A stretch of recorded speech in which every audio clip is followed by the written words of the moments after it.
अनि यो सेन्सिङबाट यहाँ डिरेक्ट ठेकाएर जान्छ अनि यहाँबाट माइक्रो कन्ट्रोलर जान्छ क्या सेन्सिङ पनि सिग्नल। अब यसले चाहिँ के गर्छ भने माइक्रो कन्ट्रोलरलाई के सन्देश दिन्छ भने यति यहाँ 14.5 भोल्ट भन्दा कम बन्नु भनेको 220 भोल्ट भन्दा कम बन्नु हो र चाहिँ फेरि यो हेर्छ न हट न कोल्ड सबैसँग छुट्टै छ यो छुट्टै आइसोलेटेड छ नि यो त्यही भएर यो जाँदा दिन नि पाइयो। अब 14.5 भोल्ट भन्दा कम छ भने भोल्टेज कम भइसकेको छ भोल्टेज कम छ अलिकति ड्युटी साइकल बढाउनु भनेर चाहिँ माइक्रो कन्ट्रोलरले आदेश दिने भयो। माइक्रो कन्ट्रोलरलाई आदेश दिने भयो माइक्रो कन्ट्रोलर त्यही अनुसारले स्विचिङ गर्ने भयो र चाहिँ यदि 14.5 भोल्ट भन्दा बढी भने बढी भोल्टेज बनिसक्यो ड्युटी साइकल घटाउनु अप्लो कप्लो बेला जसरी हुन्छ नि त्यस्तै गरेर चाहिँ यहाँ सेन्सिङको पछि जाने भयो है। काम हेर्नु त्यस्तो कस्तो रमाइलो छ सेन्सिङ भनेको आउटपुट सेन्सिङ। अनि अर्को कुरा ट्रान्सफर्मरमा भोल्टेज बनेको छ कि छैन त्यो त थाहा त पाउने नै भयो। अनि अर्को एकदम रोचक कुरो के छ भनेदेखि अब यसको इन्भर्टर भयो त्यही भएर यसको इनपुट भनेको चाहिँ इन्भर्टरको चाहिँ 3 पिन टप इन्भर्टरबाट तार निस्किन्छ त्यो।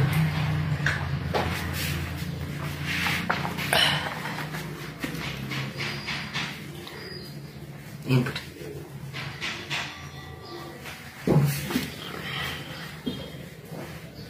लाइभ होइन ल हेर्नुहोस् यहाँ के भइदियो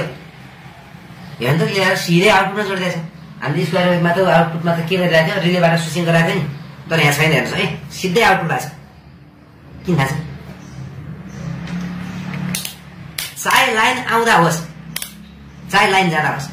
यसमा त भोल्टेज हुन्छ। लाइन आउँदा चाहिँ किन हुन्छ भने लाइन आउँदा यहाँ किन भोल्टेज हुन्छ ब्याट्री चार्ज गर्नु पर्यो। लाइन जाँदा चाहिँ किन भोल्टेज हुन्छ आउटपुट त चाहियो है सिधै यसमा जोडिन्छ। अब हेर्नुहोस् यो भनेपछि चाहिँ यो पहिला हामी आउटपुट मान्न सक्छौँ इनपुट लाइभ न्युट्रललाई चाहिँ अब हेर्नुहोस् है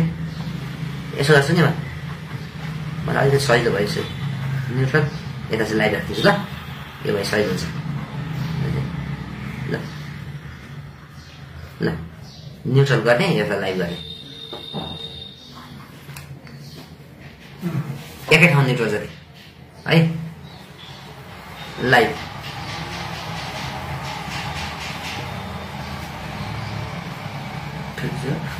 फ्युज है। अब यसलाई चाहिँ केमा जोड्छु म इनपुटमा है यो आउटपुट हेर्नुहोस् त यो आउटपुट हो नि ठिक छ है।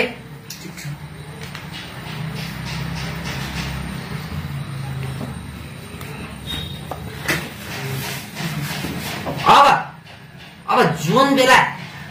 लाइन अहिले के छ अब अहिले के छ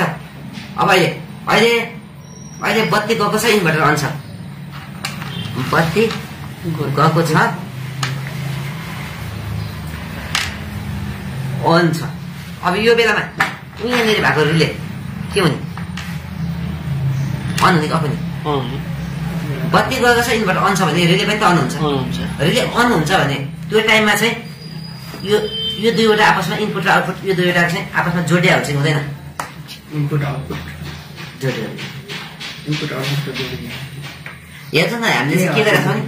नर्मल क्लोजसँग जोडेका छौँ क्या उल्टो हुन्छ क्या ठ्याक्कै यहाँनिर अलिकति दिमाग हुन्छ क्या यहाँनिर हाम्रो यहाँ ठ्याक्कै उल्टो हुन्छ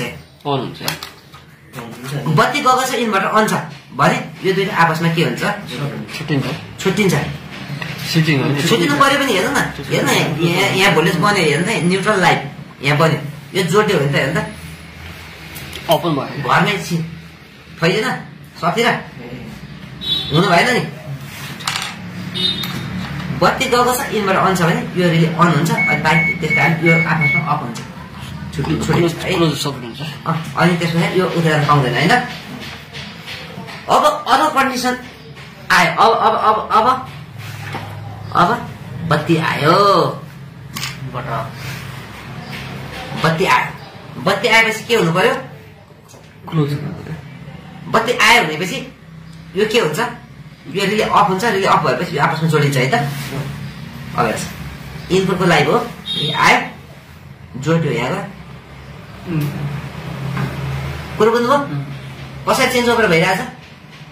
लाइन हुँदा लाइनबाट कसरी बत्ती बलिरहेछ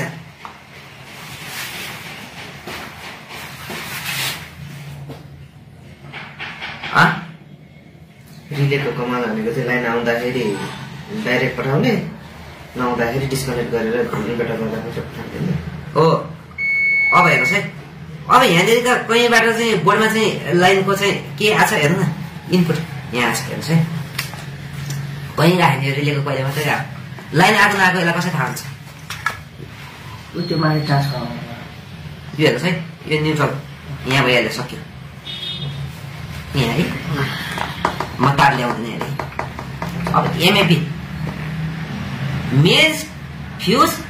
ब्लोन के भनेको मेन फ्युज ब्लो भएको चाहिँ सङ्केत अझै भन्दा मेन्स बिफोर फ्युज भने पनि हुन्छ मेन्स बिफोर फ्युज भनेर बुझे नि हुन्छ मेन्स बिफोर फ्युज कसरी बुझ्ने बुझ्नुहोस् र चाहिँ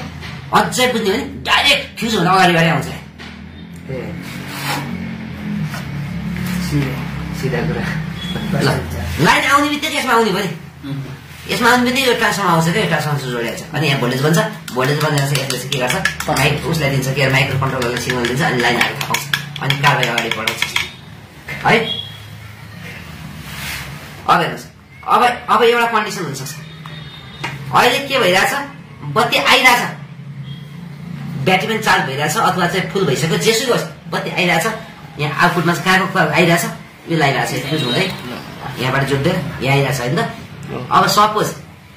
कुन बोजी रे सपोज कोही बेवकुफले के गर्दै यहाँ राखेर वेल्डिङ हान्थ्यो यो फ्युज गयो यो फ्युज गएपछि के हुने भयो फ्युज गएपछि अब इन्भर्टर मोडमा जाने भयो अब वेल्डिङ मेसिन त केबाट चल्यो हो हेर्नु त मोस्पेट सोस्पेट सबैबाट बुझेर आउने भएन हो अब यो फ्युज गइसकेपछि के हुन्छ भने यो फ्युज जब जान्छ गएपछि इन्भर्टर मोडबाट पनि चल्दैन क्या इन्भर्टर मोडबाट पनि चल्दैन यदि यसमा लाइन गर्छ सुरक्षा अनि अब यो फ्युज जाने बित्तिकै के हुन्छ हेर्नुहोस् है फ्युज जाने बित्तिकै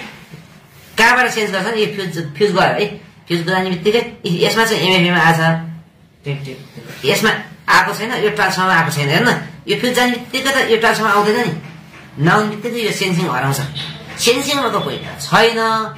सेन्सिङको पोइन्टमा छैन तर यसमा छ भनेपछि त्यो बेलामा फ्युज ब्लो भएको चाहिँ सिस्टमले थाहा पाउँछ यो पछि राखेको यति नै हो यति गरेपछि मजाले अलिकति के सोच्नुहोस् न अलिकति मैले मूत्रालय आउँछु यो फ्युजहरू हुन्छ निहरूको जस्तै 40 40 हाल्नुपर्छ कि घटिहाल्यो नि हुन्छ